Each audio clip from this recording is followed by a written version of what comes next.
Olá pessoal, tudo bem? Neste vídeo nós vamos falar de dois problemas muito comuns em aprendizagem estatística, em aprendizagem de máquina também, tá? Que é o que a gente chama de falta de ajuste e sobreajuste. Os dois podem acontecer, mas não necessariamente juntos, ou acontece um ou acontece o outro. São dois extremos que nós desejamos evitar. Nós vamos encontrar isso aqui, se a gente procurar aí na bibliografia de língua inglesa, da seguinte forma: a falta de ajuste é a tradução para o português do que a gente vê na bibliografia de língua inglesa como sendo chamado de underfitting, enquanto o sobreajuste é o overfitting. Então vamos tentar entender isso considerando um problema de regressão inicialmente, tá? Que eu acho que é mais simples da gente entender e abstrair. Então é o seguinte, eu tenho aqui um gráfico, onde nesse gráfico nós colocamos algumas situações. Primeiro que eu tenho aqui nessa linha preta aqui, ó, um modelo que é o modelo real, tá? Isso eu fiz com dados que eu simulei, tá? E esse modelo real na prática ele é desconhecido, por isso nós tentamos estimar ou aproximar esse modelo, tá? Só que como que a gente tenta aproximar esse modelo? A partir de dados. Então a gente tem aqui alguns pontos em cinza que são pares ordenados, tá? Que de certa forma descrevem esse relacionamento entre a nossa resposta y e a nossa variável independente x, tá? Então vou colocar aqui ó, em cinza, são as nossas observações. Então a gente percebe que as observações, né, que são esses pares ordenados aqui, ó, xi, yi, né, para i igual a 1 até n observações, né, dos nossos dados de treinamento, que são dados que nós utilizamos para estimar um determinado modelo aí de aproximação, a gente percebe que as observações elas não são exatamente iguais aqui ao modelo, né? Se as observações fossem perfeitas, os pontos deveriam estar em cima aqui do nosso modelo real, que é desconhecido, né, que é esse modelo aqui que está em preto. Então isso significa que o nosso modelo, que é a função de x que é desconhecida, né? Eu não consigo obter observações exatas para fazer uma previsão mais próxima possível dele. Posso dizer isso daqui, ó, que as nossas observações, portanto, y, elas são igual ao nosso modelo real mais um erro. Esse erro nós dizemos que ele é irredutível, no sentido que nós não conseguimos, de certa forma, estimar esse erro, a não ser a partir de uma simulação, que é o que eu vou tentar, de certa forma, discutir aqui com vocês, né? E depois disso, nós temos aqui dois modelos que nós estimamos. Nós temos um modelo aqui que está em vermelho, tá? Esse modelo em vermelho é um modelo de primeira ordem, tá? De regressão, que é um modelo da seguinte forma: y é igual a beta 0 mais beta 1x. Modelo de regressão linear simples, função apenas de x, né? De primeira ordem, só tem uma constante e um termo linear, tá? E eu tenho aqui também um modelo em roxo, esse modelo aqui, ó, que está tentando seguir melhor os dados, que é um modelo de décima ordem. Como que seria esse modelo? Um modelo bem grande.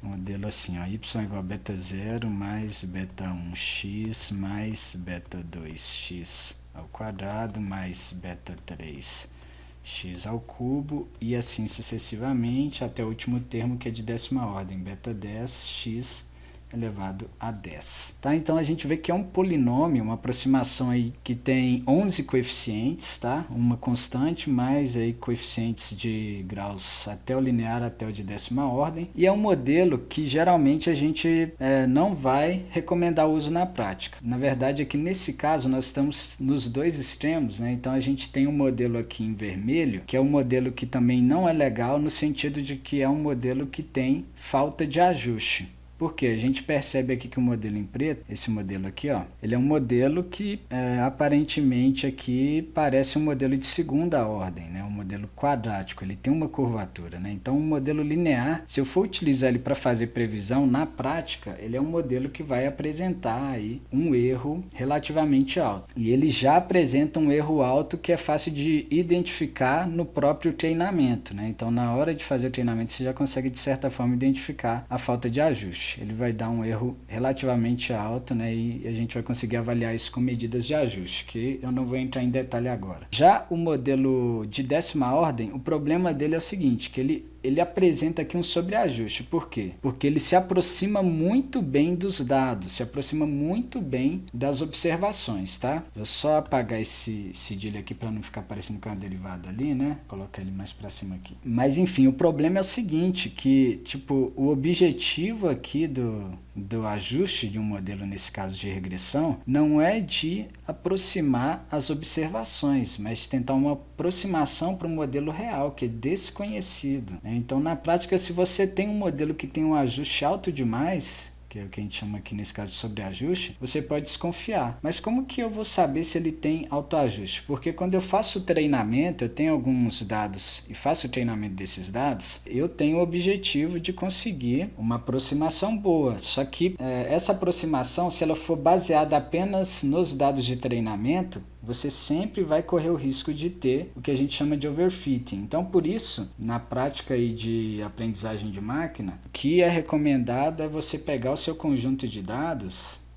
Você tem um conjunto de dados aqui com N pares ordenados, né? x1, y1, x2, y2, até xn, YN. O que nós vamos fazer é o seguinte, ó, você vai pegar uma parte dos dados para treino, vamos colocar aí de 70% até 80% das suas observações e vai pegar o restante para teste do seu modelo, tá? De 20% até 30%.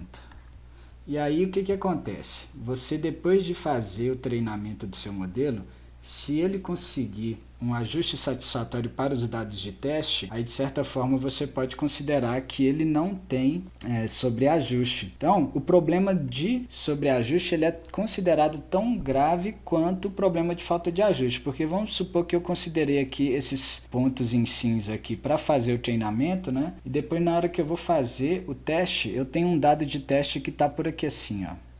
A gente observa que o modelo roxo, que é o modelo aqui de 10ª ordem, para esse dado de teste, ele está apresentando aqui um erro que é relativamente alto, tá ok? Posso ver aqui se eu considerar essa escala de 100 unidades, né? Agora o nosso modelo de primeira ordem, que é o modelo que apresenta falta de ajuste, né? Na hora que eu vou fazer a previsão desse dado de teste aqui, ó, ele está apresentando um erro mais baixo. Não necessariamente isso vai acontecer, às vezes ambos, o que eu quero dizer é o seguinte, que ambos vão ter um desempenho ruim para os dados de teste, tanto que tem falta de ajuste quanto que tem sobreajuste. Mas em algumas ocasiões é importante a gente dar mais atenção ao overfitting, porque você pode ter uma falsa ilusão de ter um bom modelo quando você olha para o ajuste dos seus dados de treino, tá? Mas na hora que você vai fazer o teste com dados futuros ou com dados que você separou para teste, você percebe que o seu modelo não consegue bom resultado de previsão, tá? Então, o objetivo, né, na prática de um modelo é ter um bom desempenho na hora de trabalhar o seu modelo com dados de teste, tá? Com observações futuras. É que a gente pode falar também, né, que esse modelo aqui é um modelo mais inflexível, né, o modelo que apresenta falta de ajuste, e o modelo que tem sobreajuste é um modelo flexível demais, tá? Então, quando o modelo é muito flexível, ele pode apresentar uma variância muito alta. Em média, ele vai aproximar ali dos dados, mas como os dados não refletem perfeitamente o modelo real que é desconhecido, né? Esse modelo vai apresentar variância muito alta. Enquanto o modelo aqui que é inflexível, que apresenta falta de ajuste ou baixo ajuste, ele é um modelo que nós podemos dizer que vai apresentar um viés alto, um vício alto, tá? Então a gente está falando aqui de um conflito entre vício e variância, tá? Vamos tentar aprofundar nisso um pouco mais, mas antes disso, vamos pensar aqui num problema de classificação. Como que seria aqui o sobreajuste em classificação,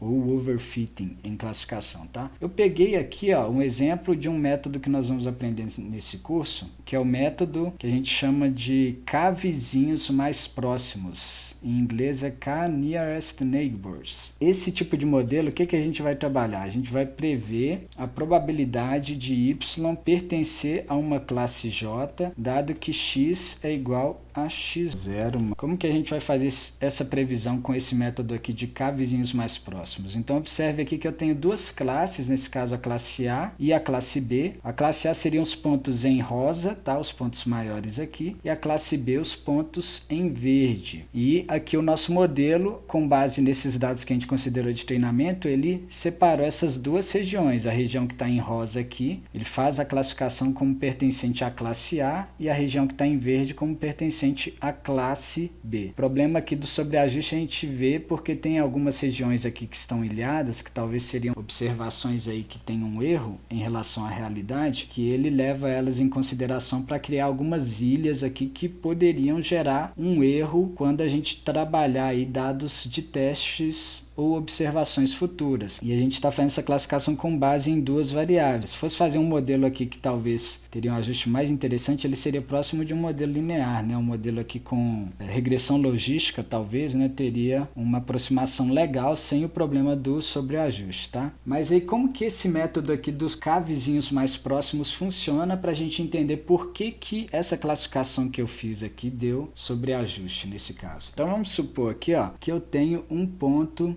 nessa região aqui que é uma observação de teste, tá? Que está em azul. Então, com base nos dados de treinamento, eu vou classificar essa observação de teste aqui. Eu, na prática, lógico, eu já sei o que é a minha observação de teste. Eu posso dizer aqui que ela é da classe B, mas o meu modelo não sabe porque eu separei ela para teste. Eu faço a previsão com base nos dados de treino e quero classificar os dados de teste. Então, para esse dado de teste aqui especificamente, se eu considero k vizinhos, ele vai fazer o somatório para aí pertencente ao número de vizinhos ali considerados e classificar essa observação com base na proporção que eu tenho de vizinhos para essa classe aqui de interesse, para essa classe J. Por exemplo, se eu estou considerando classe J como sendo a classe A, e vamos supor que eu determinei que K é igual a 3 vizinhos. Vamos pegar aqui quais são os 3 vizinhos mais próximos desse ponto. Vamos supor que esse ponto aqui, esse outro ponto aqui que está bem próximo, tá? E esse daqui. Eu percebo que os 3 são da classe B.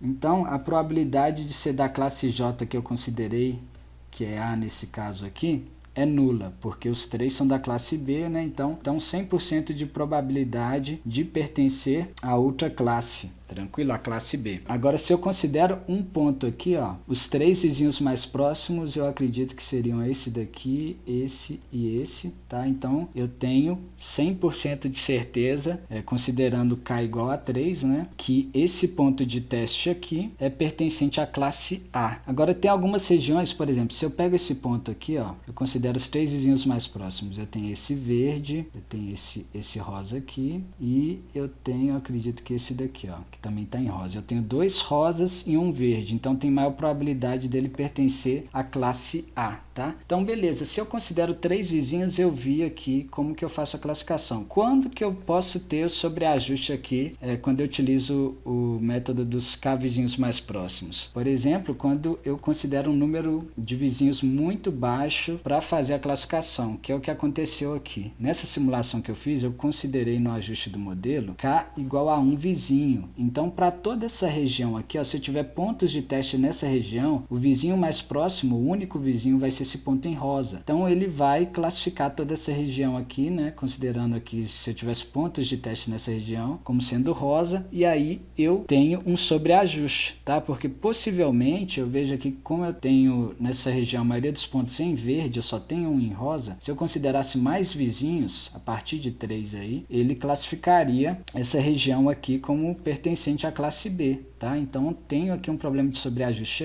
aqui, por aqui talvez também, tá? Aqui com certeza. E aí, eu tenho que ver qual que é o número de vizinhos ideal para não ter o sobreajuste. Geralmente um número muito baixo vai me dar um overfitting, mas também se eu tiver um K muito alto, eu posso ter o que a gente chama de falta de ajuste, tá? Então aí talvez um K intermediário vai me dar um custo-benefício melhor, para eu não ter nenhum dos dois extremos, nem a falta de ajuste, nem o sobreajuste. Tranquilo? Então vamos aprofundar um pouco mais nessa questão aqui de falta de ajuste e sobreajuste. Voltando aqui para o problema de regressão, tá? Eu peguei aqui um novo exemplo de regressão e aqui eu tenho mais alguns modelos, tá? Em preto, novamente é o modelo real. que é desconhecido, tá? Na prática. É em cinza, agora está em cinza mais claro e com pontos menores são as observações.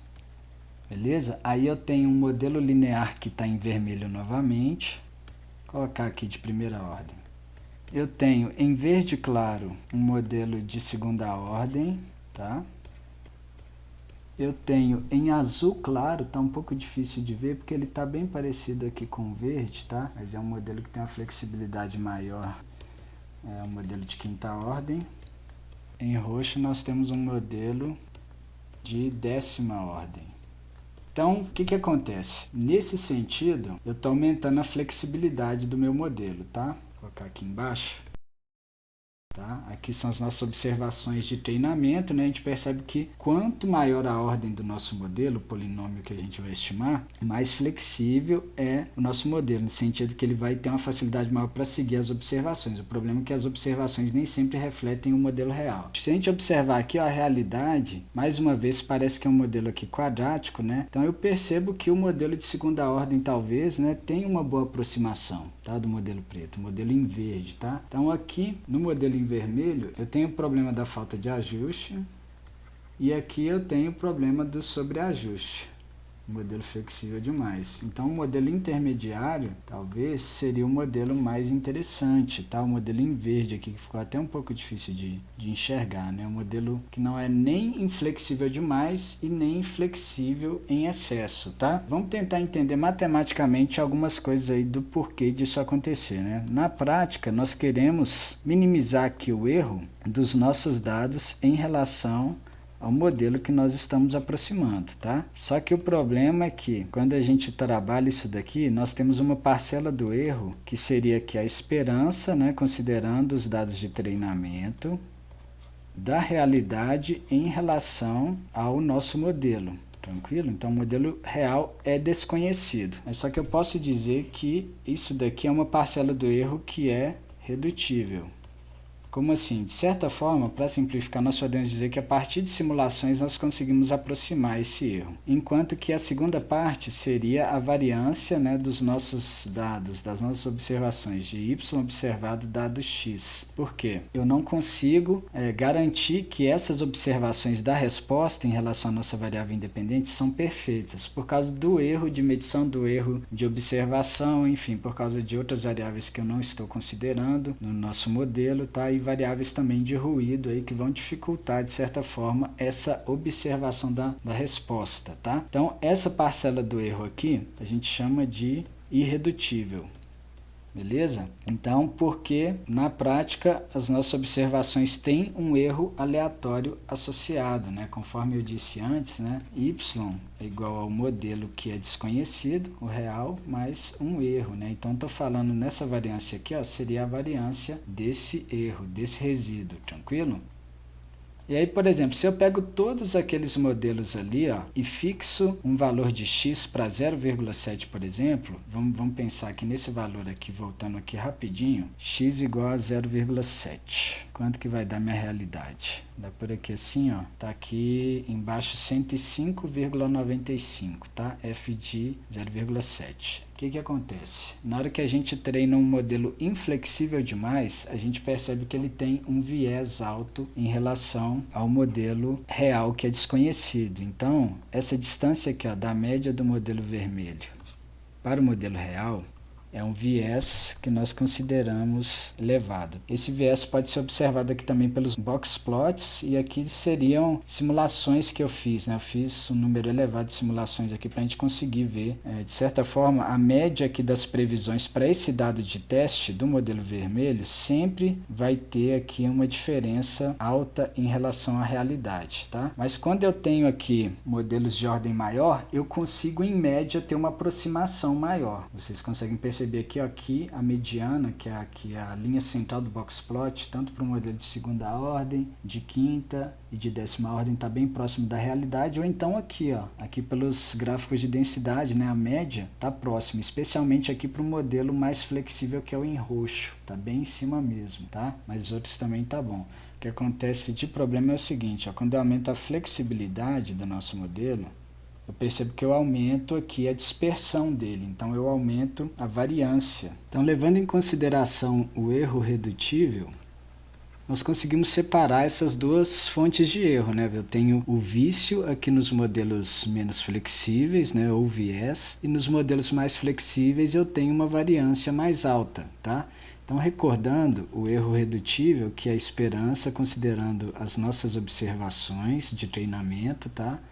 Dos desvios ali em relação ao modelo desconhecido, que seria o modelo real, do modelo que a gente está propondo, da aproximação que nós estamos fazendo. Nesse caso aqui, nós estamos simulando aqui para modelos de regressão com ordens diferentes, com graus diferentes, tá? Então, isso elevado ao quadrado, tá? Então, esse erro redutível pode ser dividido em duas componentes. Então, a primeira seria aqui, o desvio do modelo real desconhecido em relação à esperança do modelo que nós estamos estimando, tá? F chapéu, sempre quando eu coloco chapéu é estimativa, tá? Esse desvio aqui é o que a gente chama de vício ou viés, tá? Igual eu coloquei aqui, né? Só que aqui, para ficar na mesma unidade que a variância e que esse lado aqui, nós vamos colocar um quadrado aqui. E também para ficar positivo, né? E aqui eu vou somar com a segunda componente, que seria a esperança dos desvios do modelo que nós estamos propondo em relação à média do modelo que nós estamos propondo,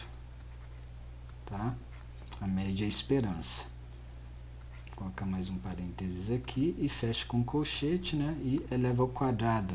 Esperança dos desvios quadráticos do nosso modelo em relação à média do nosso modelo. Como assim, né? Porque se eu faço uma simulação só, isso daqui é igual a isso. Mas a questão é que nós estamos trabalhando a realização de várias simulações, né? E aí você consegue, com diferentes dados de teste, variando esses dados, né? Ver como que seu modelo se comporta em termos do que a gente chama aqui, nesse caso, de vício e variância, né?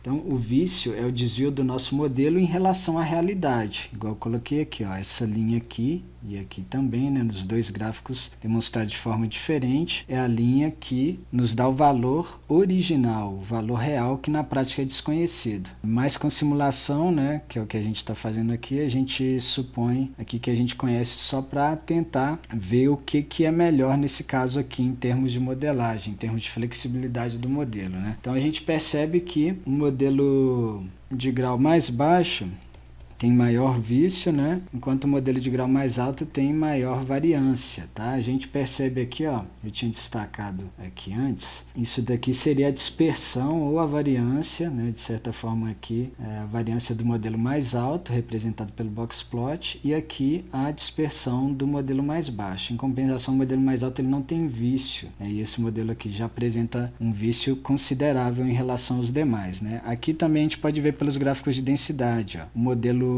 de grau mais alto, modelo de 10ª ordem, ele apresenta a média aqui bem próxima do original, mas o problema é que ele tem uma dispersão muito alta, né? Então ele tem probabilidade de erro muito maior, uma probabilidade maior nas caudas, tá? E na hora que eu passo aqui para o modelo de grau 2, apesar dele ter um pequeno viés aqui, ele tem uma dispersão bem menor, né? Então a gente precisa de discernir qual desses modelos aí é mais adequado. Fazendo essa consideração aqui, pensando em minimizar tanto o vício quanto a variância, eu acredito que o modelo mais adequado aqui nesse caso seria o de 2ª ordem, porque ele apresenta um vício muito pequeno, aqui fica até difícil de ver a diferença da mediana para o real, e a dispersão dele é uma das menores aí, né? Talvez até a menor aqui, talvez fique até um pouco menor que o viés. Não necessariamente isso sempre vai acontecer, talvez se eu repetisse a simulação, esse aqui, o de 1ª ordem, poderia ficar menor o viés, mas nesse caso aqui eu acho que é o modelo mais interessante. Ou seja, resumindo, um modelo muito flexível, ele vai ter uma variabilidade muito alta quando você aplicar ele para prever dados de teste ou dados futuros, enquanto o modelo inflexível demais vai ter um vício muito alto, vai ficar muito longe ali da realidade. E isso já pode ser visto logo nos dados de treinamento. A questão é que você tem que tomar mais cuidado, talvez, com o sobreajuste, o overfitting, que é o que acontece quando você tem um modelo mais flexível, porque às vezes ele te dá uma falsa impressão, né?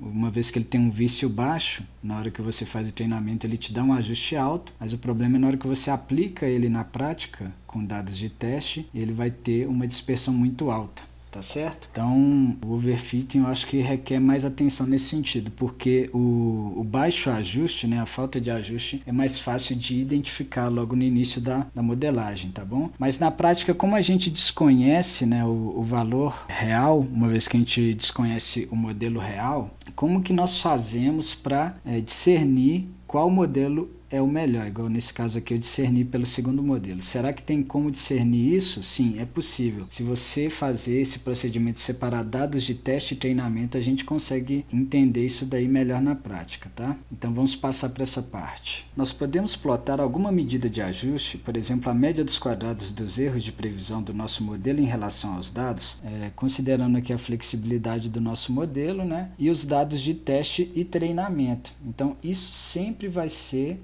decisivo na hora de treinar o modelo, tá? Aqui eu estou falando de regressão, né? Mas na hora que nós estivermos em outros modelos, a gente pode discutir isso com outras considerações, tá? Por exemplo, na parte de redes neurais, né, o treinamento vai depender ali do número de epochs, do número de iterações que você faz para fazer o treinamento, né? E aí você pode, se você treinar demais o seu modelo, incorrer em um modelo que tem o que a gente chama de sobreajuste, tranquilo? O que a gente observa aqui é o seguinte, ó, eu plotei aqui, ó, para os diferentes modelos considerando os dados de treinamento, está a linha verde aqui, e os dados de teste, que é a linha vermelha, os pontos em vermelho, o MSE. O que seria o MSE? Seria a média dos quadrados dos erros de previsão, dos modelos considerados. Se eu considerasse apenas os dados de treinamento, vamos esquecer a curva em vermelho aqui. O melhor modelo seria o modelo 10.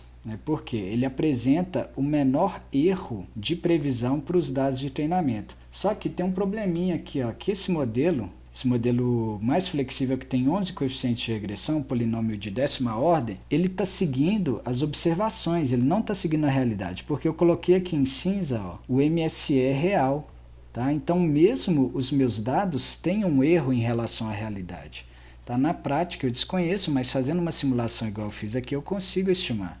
Então eu percebo que aqui eu estou com um erro mais baixo que a realidade, ou seja, um erro de certa forma que é ilusório, tá? Porque eu estou seguindo os dados e não o modelo real, ou seja, eu tenho aqui o que a gente chama, nessa situação aqui, de sobreajuste.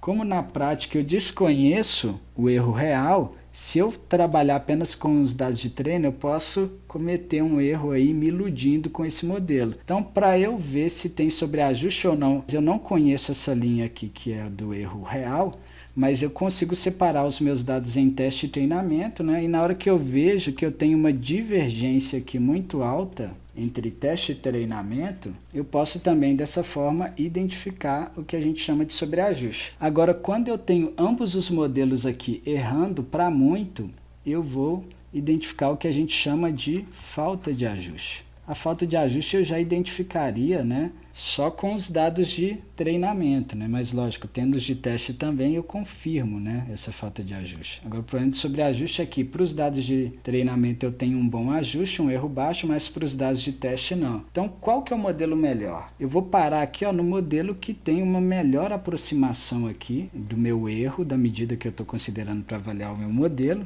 Então eu paro no modelo aqui, que nesse caso é um modelo de segundo grau, grau 2, tá? Aqui seria grau 2, grau 5 e grau 10, e aqui grau 1, modelo de primeira ordem. Porque esse modelo aqui tem uma boa aproximação entre o erro de treinamento e o erro de teste. Então, basicamente, essa é a discussão que eu queria fazer com vocês aí, né? Pode parecer um pouquinho abstrata a princípio, mas nós conseguimos, né, de certa forma, verificar se a gente tem sobreajuste ou não, a partir da divisão dos nossos dados em dados de teste e de treinamento, né? E eu consigo fazer simulações conforme eu fiz aqui. Todos esses gráficos que eu mostrei aqui são de simulações que eu fiz, né? E dessa forma a gente percebe que nem sempre seguir os dados é a melhor alternativa. A gente tem que tomar cuidado, pois os dados têm erro, tem um erro ali que é irredutível, a gente não sabe qual é, de certa forma, assim, a proximidade desses dados para o modelo real que é desconhecido, mas lógico, a gente tem que confiar nos dados, né? Os dados, de certa forma, têm uma boa aproximação e a partir dos dados nós estimamos um modelo de treinamento e a partir desse modelo de treinamento nós testamos ele com dados de teste e tentamos chegar num bom custo-benefício, de forma a ter um erro baixo, não somente para os dados de treinamento, mas também para os dados de teste. evitando o que a gente chama de sobreajuste e falta de ajuste. Então, pessoal, por hoje é só. Se você gostou desse vídeo, deixe seu like, se inscreva no nosso canal e ative as notificações. Muito obrigado.